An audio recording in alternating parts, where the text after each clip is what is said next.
Hello, Usha Raveendran വ്ളോഗിലേക്ക് എല്ലാവർക്കും സ്വാഗതം.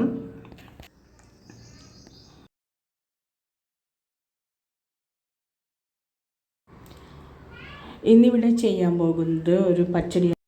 നമുക്ക് വീഡിയോയിലേക്ക് കടക്കാം. ഇത് പച്ചടിയാണ്. ഇതിലേക്ക് ആവശ്യമായ ഇൻഗ്രീഡിയൻ്റ് എല്ലാം ഞാൻ ചെയ്ത് കാണിക്കുമ്പോൾ പറയാം. സ്റ്റവ് മീഡിയം ഇതിൽ ഓൺ ചെയ്ത് വെച്ചതിന് ശേഷം ഒരു ചീഞ്ചട്ടി അടുപ്പത്ത് വെച്ച് അതിലേക്ക് 2-3 ടീസ്പൂൺ എണ്ണ ചേർക്കുക. നിങ്ങളുടെ ഇഷ്ടം, വെളിച്ചെണ്ണ ആയാലും കൊള്ളാം, എണ്ണ ആയാലും കൊള്ളാം, എന്തായാലും എണ്ണ സൺഫ്ലവർ ഓയിൽ. ഇതിലേക്ക് 10-12 ഉലുവ ചേർക്കുക. ഇതിൽ കൂടുതൽ ഉലുവ ഇതിലേക്ക് ചേർക്കരുത്, ഒരു കാരണവശാലും ചേർക്കരുത്. കാരണം സാധനം കഴിക്കും. അതുകൊണ്ട് തന്നെ 1/2 സ്പൂൺ കടുക് ചേർക്കുക. കടുക് പൊട്ടി വരുമ്പോഴേക്കും 1 സ്പൂൺ ജീരകം ചേർത്ത് അതിലേക്ക് ജീരകം നന്നായി മൂത്ത് വരുമ്പോൾ 2 സ്പൂൺ മുഴുവൻ മല്ലി ചേർത്ത് ഇളക്കുക. സ്റ്റൗ സിമ്മിൽ തന്നെ ഇരിക്കണം. ഇത് ഒന്ന് വറുത്ത് വരുമ്പോഴേക്കും ഇതിലേക്ക് 1.5 ടീസ്പൂൺ എള്ള് ചേർക്കുക.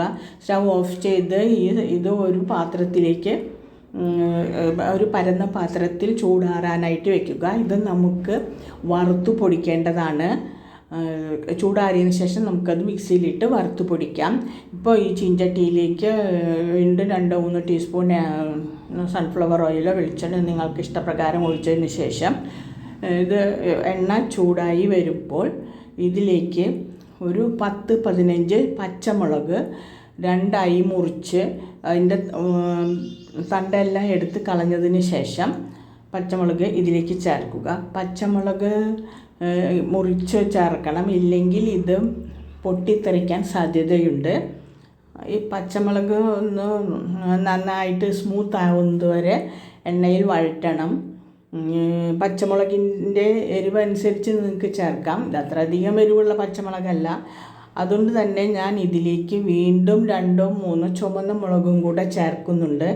നിങ്ങളുടെ പച്ചമുളകിൻ്റെ എരിവനുസരിച്ച് എരിവ് കൂടുതലുണ്ടെങ്കിൽ ഒരു കാരണവശാലും ചുവന്ന മുളക് ചേർക്കേണ്ട ആവശ്യമില്ല, പച്ചമുളക് തന്നെ മതിയാവും. അതിനുശേഷം ഇത് നല്ലപോലെ ഒന്ന് വഴറ്റണം. ഒരു 4 ചുവന്ന മുളകും കൂടെ ഇതിലേക്ക് ചേർക്കാം. എല്ലാം കൂടെ നന്നായി വഴന്ന് വരട്ടെ. അപ്പോഴേക്കും നമുക്ക് നന്നായി കഴുകി അരിഞ്ഞ് വെച്ചിട്ടുള്ള ചീര വെള്ളമൊക്കെ പിഴിഞ്ഞ് ഇതിലേക്ക് എടുത്ത് വയ്ക്കാം. വെള്ളമൊക്കെ പോയിട്ടുണ്ടാവും. ഇതിലേക്ക് ഇട്ട് അത് സ്റ്റവിലേക്ക് ഇട്ടതിന് ശേഷം നമ്മൾ വഴുതനങ്ങ മുറിച്ച് വെച്ചിട്ടുണ്ട്. ഉപ്പ് വെള്ളത്തിലിട്ട് വഴുതനങ്ങ ചെറിയ കഷ്ണങ്ങളായി മുറിച്ച് വെച്ചിട്ടുണ്ട്. ഈ ചീര ഒന്ന് ഇളക്കി കൊടുക്കണം. സിമ്മിൽ തന്നെ ഇരിക്കട്ടെ. വഴുതനങ്ങ നമുക്ക് വയലറ്റ് കളർ തന്നെ വേണമെന്നൊന്നുമില്ല. എൻ്റെ അടുത്ത് അതുള്ളതുകൊണ്ട് ഞാനതിട്ടു. പച്ചയോ പിന്നെ ലൈറ്റ് വയലറ്റോ ഏതായാലും ഇതിന് യൂസ് ചെയ്യാം. ചെറിയ കഷ്ണങ്ങളാക്കി ഉപ്പ് വെള്ളത്തിലിട്ട് വെച്ചതുകൊണ്ട് നീറ്റായിട്ടിരിക്കും. അതിൽ ഇട്ട് നന്നായി ഇളക്കണം. അതിനുശേഷം ഒരു വലിയ ടൊമാറ്റോ ചെറിയ കഷ്ണങ്ങളായി മുറിച്ച് വെച്ചിട്ടാണ് ആ ടൊമാറ്റോ കൂടെ ഇതിലേക്ക് ചേർക്കുക. ഇത് നന്നായി ഇളക്കണം. അതിന് മുമ്പ് കുറച്ച് പുളിയും കൂടെ ഇതിലേക്ക് ചേർക്കണം. ടൊമാറ്റോ ചേർത്തിട്ടുള്ളത് കൊണ്ട് പുളി ചേർക്കണ്ട എന്ന് വിചാരിക്കരുത്. പുളി കമ്പൽസറി ചേർക്കണം. ഒരു ചെറിയ നെല്ലിക്ക വലുപ്പത്തിലുള്ള പുളി ചേർത്താൽ മതി.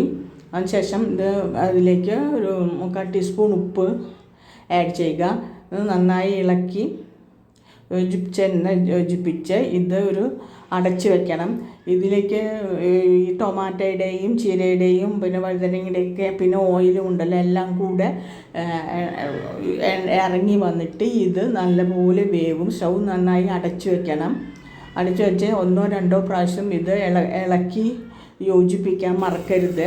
അതിനുശേഷം സ്റ്റൗ തുറന്ന് നോക്കുമ്പോൾ നമുക്ക് കാണാം അവിടെ എല്ലാം നല്ലപോലെ യോജിച്ചിട്ടുണ്ട്, നന്നായി വെന്തിട്ടുണ്ട്. വഴുതനങ്ങയും ടൊമാറ്റോയും ഒക്കെ നല്ലപോലെ വെന്തിട്ടുണ്ട്. ഇത് എടുത്ത് നമുക്ക് ഒരു മിക്സിയിലിട്ട് അടിക്കണം. 2-3 പൾസ് അടിച്ചാൽ മതി.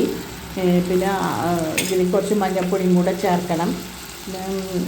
ആദ്യം നമ്മൾ വറുത്ത് വെച്ച മല്ലിപ്പൊടിയും എള്ളും ഒക്കെ ഇല്ല, അതെല്ലാം കൂടെ ആദ്യം മിക്സിയിലിട്ട് വെള്ളമൊന്നും ചേർക്കാതെ ഒന്ന് പൊടിച്ചെടുത്തിട്ട് അതിന് ശേഷം വേണം ഇത് അതിലേക്ക് ചേർക്കാൻ. ഇതിലും വെള്ളം ഒന്നും ഉപയോഗിക്കരുത്. ആവശ്യത്തിന് എണ്ണയും കാര്യങ്ങളൊക്കെ ഉള്ളതുകൊണ്ട് ഇത് നന്നായിട്ട് അരഞ്ഞ് കിട്ടും. ഇതാണ് അരഞ്ഞ് കഴിഞ്ഞാലുള്ള മിശ്രിതം. ഇതിലേക്ക് നമുക്ക് കടുക് വറുത്ത് ചേർക്കാനുണ്ട്. ഇത് ഇങ്ങനെ ഒരുപാട് സ്മൂത്തായിട്ടൊന്നും അരയണ്ട, അത്യാവശ്യം നല്ല ഇതായിട്ട് അരഞ്ഞ് കിട്ടിയാൽ മതി. അപ്പോഴാണ് അതിനൊരു പ്രത്യേക ടേസ്റ്റ് ഉള്ളത്. വീണ്ടും സ്റ്റവ് ഓൺ ചെയ്ത് ചെഞ്ചട്ടി അടുപ്പത്ത് വെച്ച് 2 സ്പൂൺ എണ്ണ ഒഴിക്കുക. ഇത് സ്വാഭാവികമായും ഇത് പച്ചടി ആയതുകൊണ്ടും നമുക്ക് ഇത് കുറച്ച് ദിവസത്തേക്ക് കേട് വരാതെ ഇരിക്കുന്നതുകൊണ്ടുമാണ് ഇതിലേക്ക് ഇത്രയും എണ്ണ ഒഴിക്കേണ്ടി വരുന്നത്. ഇതിലേക്ക് എണ്ണ ഒഴിച്ചതിന് ശേഷം കടുക്, ഉഴുന്ന്, കടലപ്പരിപ്പ്, 2 ചുമന്ന മുളക് എന്നിവ ഇട്ട് അതിൽ കൂടെ 4-5 വെളുത്ത ഉള്ളിയും ചേർക്കുക. വെളുത്ത ഉള്ളി നിങ്ങൾക്ക് വേണമെങ്കിൽ അത് തോല് കളയാതെ തന്നെ ചതച്ച് ഇതിലേക്ക് ഇടാം. എൻ്റെ കയ്യിൽ ക്ലീൻ ചെയ്ത് വെച്ചിട്ടുള്ള വെളുത്തുള്ളി ഉള്ളതുകൊണ്ടാണ് ഞാനിത് ഇതിലേക്ക് ഇട്ടത്.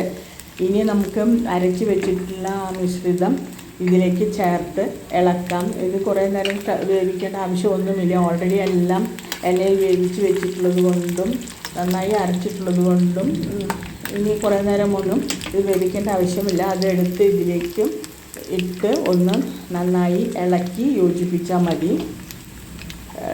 അപ്പോൾ ഇത് നിങ്ങൾക്ക് എല്ലാവർക്കും ഇഷ്ടപ്പെടും. ഇത് സാധാരണ രീതിയിൽ മലയാളീസ് ഇത് നമ്മൾ ചെയ്യാറില്ലെന്നാണ് എൻ്റെ ഒരു തോന്നൽ. ഞാനിതുവരെ കണ്ടിട്ടില്ല. ഇതൊരു തെലുഗു ഡിഷാണ്, പക്ഷെ ഭയങ്കര സൂപ്പർ ടേസ്റ്റാണ് ഇതിന്. ഇത് കുറച്ച് കഴിച്ചാൽ നമുക്ക് ഒരുപാട് ഭക്ഷണം കഴിക്കാൻ കഴിയും. പ്രത്യേകിച്ച് കേട് വരുമൊന്നുമില്ല. നമുക്ക് എടുത്ത് വെച്ച് യൂസ് ചെയ്യാവുന്നതാണ്. ഇത് നന്നായി ഇളക്കി നമുക്ക് നമ്മുടെ സെർവിങ് പാത്രത്തിലേക്ക് മാറ്റാവുന്നതാണ്. അതിന് ഒരു കുറച്ചും കൂടെ കായം ചേർക്കാൻ ഞാൻ മറന്നുപോയി. ഇപ്പോൾ കായം കൂടെ അതിൻ്റെ മേൽ ചേർത്ത് നന്നായി ഇളക്കി യോജിപ്പിക്കണം. ആദ്യം തന്നെ നമ്മൾ വറുത്ത് വെച്ചിട്ടുണ്ടായിരുന്ന മല്ലിയൊക്കെ ഉണ്ടല്ലോ, അത് ആദ്യം തന്നെ പൊടിച്ച് വെച്ചിട്ടുണ്ട്. അതിൻ്റെ കൂടെയാണ് ഇത് അരച്ചിട്ടുള്ളത്. അത് മറക്കരുത്. എണ്ണയോ വെള്ളമോ ഒന്നും ചേർക്കരുത്. പിന്നെ ഇതെടുത്ത് നിങ്ങളെല്ലാവരും ഇത് ഒരു പ്രാവശ്യം ഉണ്ടാക്കി നോക്കണം. അപ്പോൾ നിങ്ങൾക്കൊക്കെ എല്ലാവർക്കും ഇത് നല്ലപോലെ ഇഷ്ടപ്പെടും.